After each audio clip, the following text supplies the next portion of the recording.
You're listening to the Hot Point Podcast, a commentary on all the hot points of life, hosted by Opiemi Omojafo.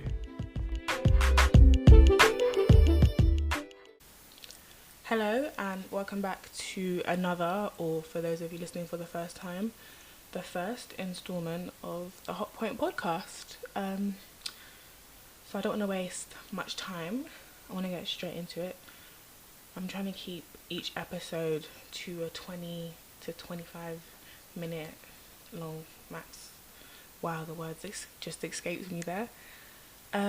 So on today's podcast, I just want to discuss a topic that has come up multiple times this week for me, and it's been on my mind, and I thought it'd be something interesting to discuss with you guys.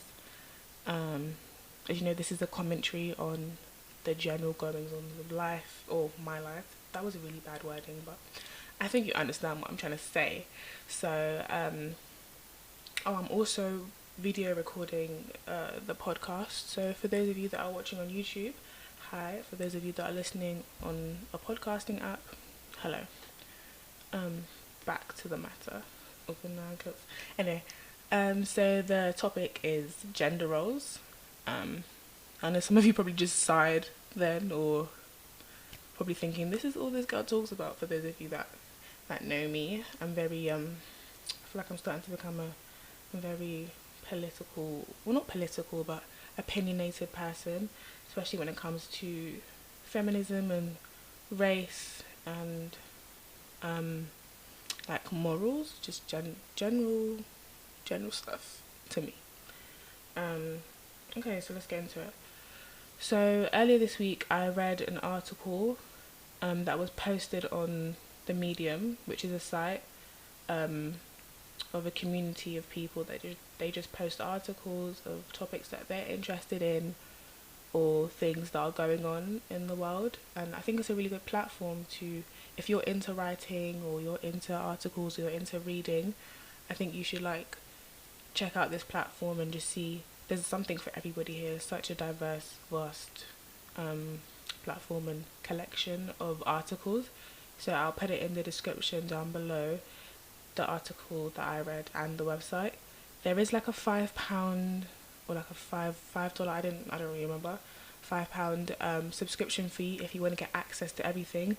I haven't started paying the subscription fee because I just started using it recently, like last week, but I've fallen in love with it already. So I'm still considering whether I want to pay the subscription fee and use it to just read and educate myself.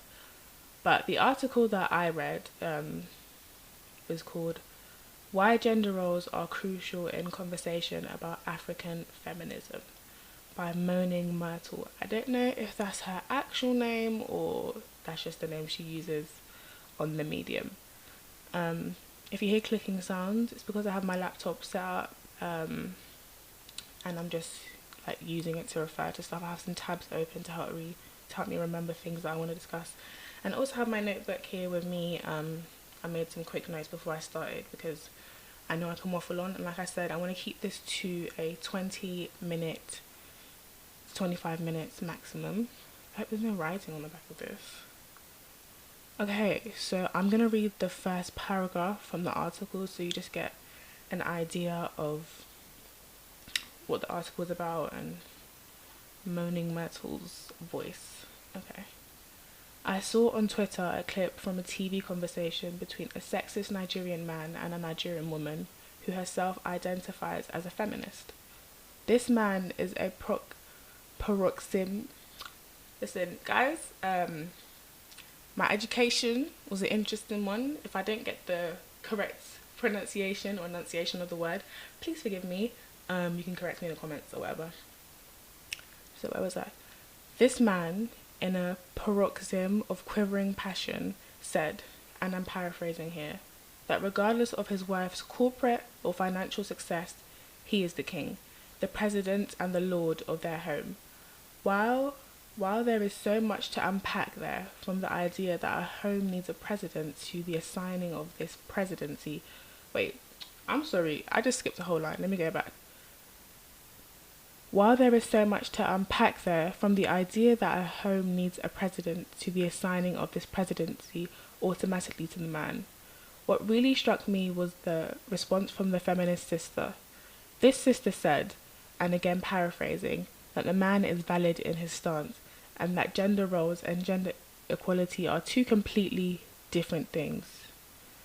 The fallacious statement, often echoed by many African women, is very easily and the single most reductive theory in African feminist conversations. That was a interesting first paragraph there, and sorry for my reading. Now a lot of practice to do, but just from that first paragraph alone, there's a lot to unpack. But my main focus was like the second paragraph, but I will be referring to other parts of the essay as well, or the article. But one thing that stuck out to me when she was paraphrasing from what the sister said, before I get started, I would also like to say, yes, I was born in the UK and I grew up here. Even though I wasn't born in Africa and Nigeria, which is where I'm from, I can still relate to this article because it's talking about gender roles and gender inequality, and I am a black African female. So the sister said that gender roles and gender equality are two completely different things, which I don't understand how she could come to that conclusion, because it's gender at the end of the day. Gender roles and gender inequality go hand in hand, because you have stereotypical views of what each gender should be doing, and that falls straight into like the gender inequality category when you think of the classic idea like women should be in the kitchen, they should stay at home, look after the kid. Pursuing dreams and making money is not important. That is gender inequality, when you keep perpetuating that stereotype and that idea and suppressing the woman and her ideals and all of that good stuff. That I don't have the correct what's it called? The correct words to use. So sometimes I might just end up rambling on and saying something that doesn't sound politically correct. So feel free to correct me in the comments. I'm still learning, I'm still educating myself, and I'm open to correction and new things. Okay, so, and then in the second paragraph, which is my main focus, the first line, it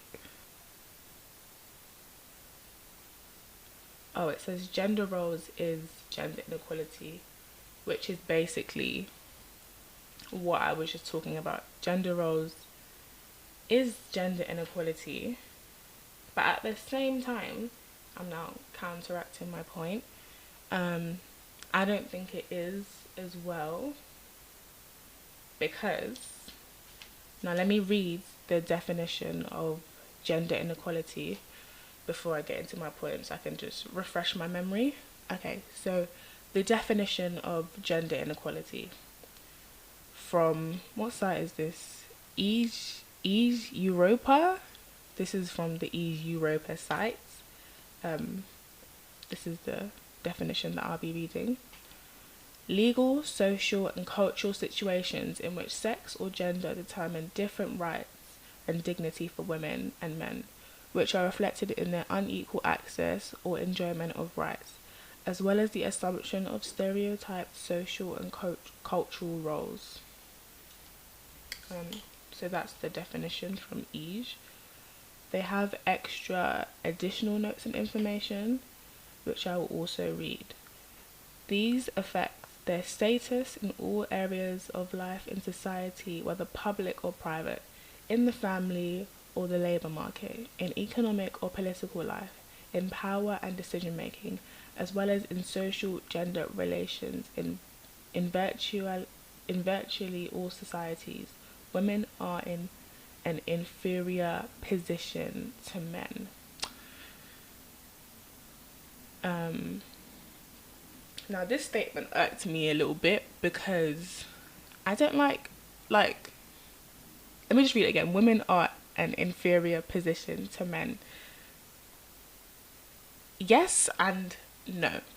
Yes, because throughout history and all this time that humans have been on this planet, this ideal has been perpetuated and pushed and really ingrained in society by men, mainly, that they are superior to women.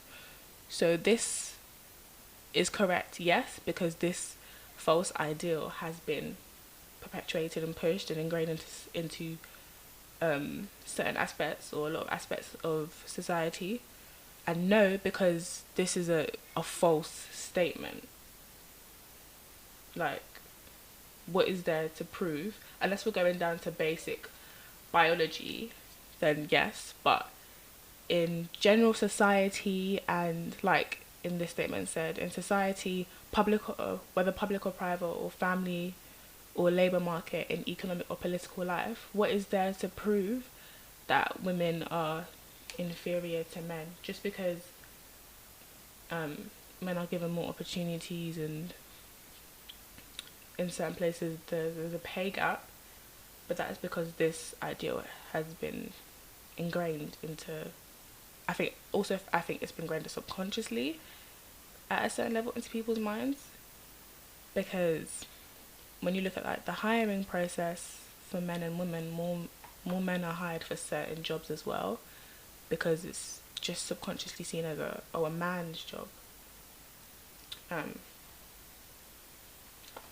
But yeah, I feel like I went off my topic there a little bit. Back to what I was saying before, if I can remember. I started to waffle there a bit, I'm not gonna lie. Yes, gender roles is gender inequality. But then also in this topic and this conversation, you also have to remember the aspect. I mean, what is the word that I'm trying to say? You also have to involve that group of people that don't mind conforming to the gender stereotype, and I do that with air quotations, to the gender stereotype or to their assigned role. And again, I do that with air quotations, because there is that group of women and men that want to be the breadwinners for their family and seen as masculine and the head of the family, the head of the household, and feel it more important to provide financial support than emotional support. And there are women that aspire to be housewives and stay-at-home mums and look after their kids, and there's nothing wrong with that. And I think that group of people need to be involved in the conversation of gender stereotypes and gender inequality more, because we cannot just completely ignore that group of people when we're fighting for rights and equality and to break or to remold stereotypes. And that reminds me of a video that I watched yesterday on Instagram of this man. I'm pretty sure some of you have seen it. So there's this middle-aged, okay, not middle-aged, but he looks like he's about in his late 30s, black man, and he's sitting down talking with two other men, talking about how he doesn't feel the need to provide emotional support because he's providing financial support, which is what a man should do, and it's more important to him. That's his purpose here. Like, he doesn't feel like he needs to look after his kids, and this guy has, I think, 2 or 3 kids. I think 2 kids, which is what I saw in the clip. That he doesn't feel necessary to raise his kids or look after them because he's providing financial support. He doesn't need to be there for his kids. He just needs to be bringing in the cash dollars. And I just found it to be preposterous. But yeah, and his reasoning was because when he was a kid and he was living with his mother, she was a single mother. Oh, and he referred to his wife saying, yes, she is a single parent, because, I'm sorry, the police are out here catching people. How very annoying. But yeah, he referred to his wife as a single mother, and it's the fire brigade. Sorry, I'm sitting next to a window. But he referred to his wife as a single mother because she is her it's her sole purpose to look after the kids. It's not his responsibility. And his reasoning was because his mother had a boyfriend, and the boyfriend never came to a game, a football game or a basketball game. I can't remember what sport it was. He never had the talk with him. He never sat down and made that emotional connection with him. So why should he have to do that for his kids? Like, he turned out all right. He's great. Air quotations again. Like, he's a great person. So all he needs to do is provide financially, and the kids will be all right. He doesn't need to be present in their lives like that. The money just needs to be present. And like I said, I found this to be preposterous, because those kids are going to grow up, and he probably is not aware of it as well. He probably has this as well himself. They're going to grow up and have resentment towards their father, and going to have, air quotations again, probably like daddy issues or some unresolved issues with their father. But yeah. And I also thought, where is the woman in this situation? Because in the clip, we didn't see the wife. I don't know what the wife looks like. We didn't hear from the wife. So I just thought, she's with this guy. They're still together. It seems like what they're doing is working for them. So she must be part of that group of people that happily conform to these gender stereotypes, and they want to be the stay-at-home mom that looks after the kids whilst the husband goes out and makes the money and is not involved with the kids whatsoever.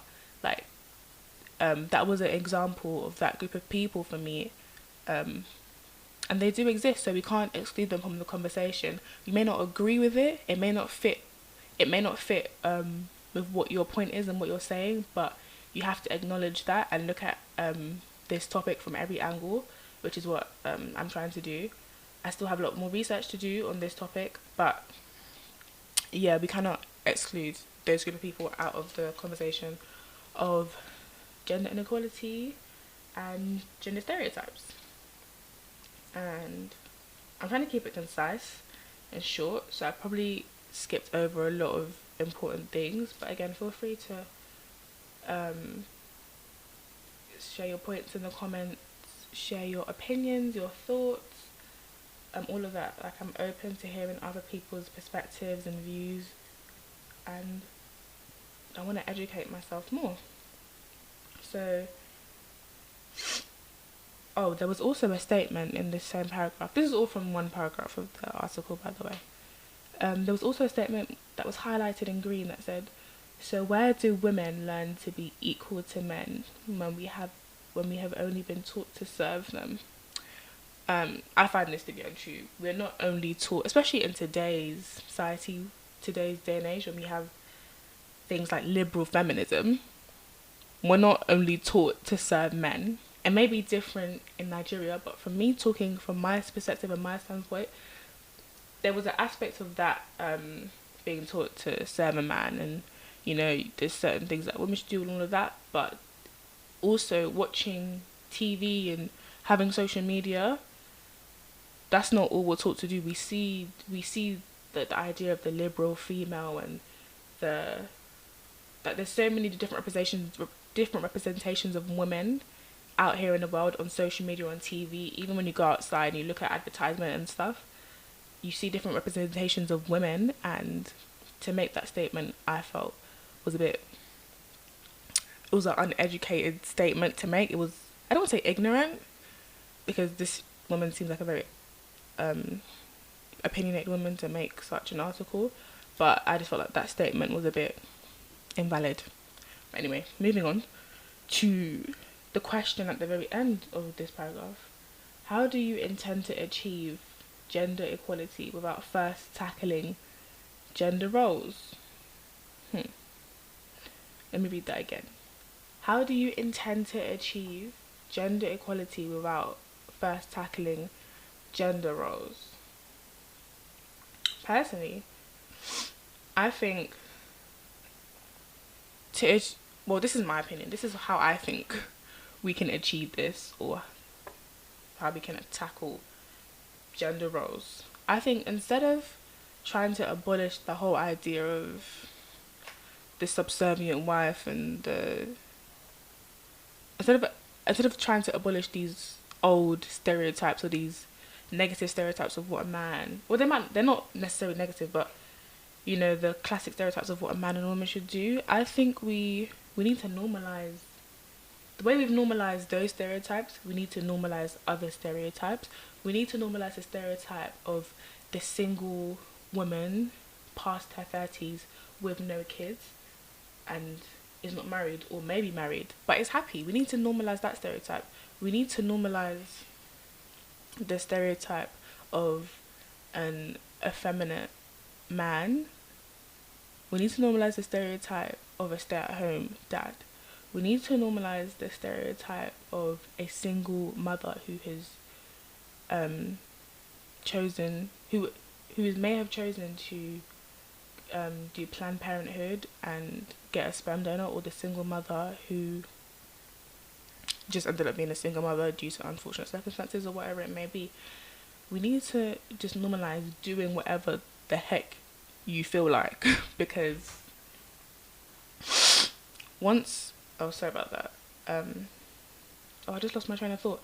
We need to normalize doing whatever the heck you feel like, whether you're a woman or a man or whatever it is you want to be. We need to normalize just doing whatever you want to feel like, because why is it anybody's business? Why do we need to conform to someone else's idea of what you're supposed to be, you know? And that's regarding any aspect of life. So, again, trying to answer this question and be concise, because I know I waffled just then a lot and I repeat myself a lot. How do you intend to achieve gender equality without first tackling gender roles? Everybody just needs to mind their business. Mind your business. Do what works for you and what makes you content. You know? This shouldn't even be a question. But sadly it is. Everyone just needs to do what they need to do and mind their business at the end of the day, because it's not paying you anything. It's not adding to your pocket. It's not adding cash dollar to your wallet. You know?